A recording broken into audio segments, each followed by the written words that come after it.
Hi friends, welcome to Hashtag Me. Good to see you after a long time. In this today we are going to see ternary operator in Java. So what do you mean by ternary operator?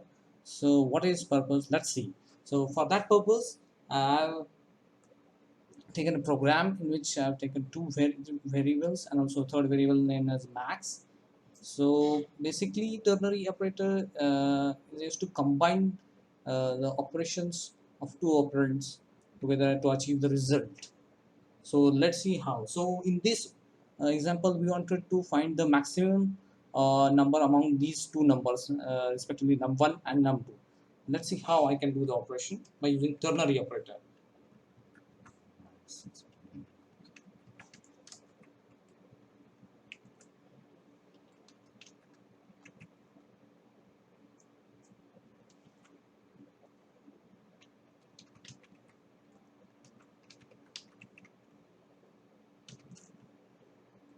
Yeah. So with the help of this, you can achieve it. And what this does, it's a comparison operator. So num1 is being compared with num2, and it's with a question mark. It's been checked if there's value would be num1 would be greater, or otherwise in other case num2 would be greater. So let's see what's the output comes.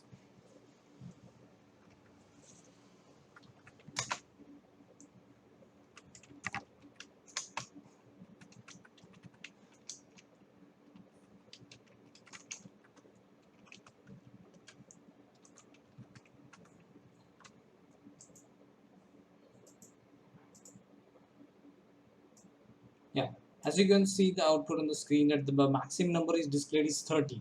So in this simple program we have seen how to use ternary operator, and it's very useful and beneficial in the everyday programming in professional uh, Java level.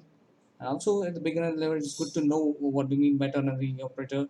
So this video was all about ternary operator in Java. Do keep liking, subscribing, hashtag me. Bye for now.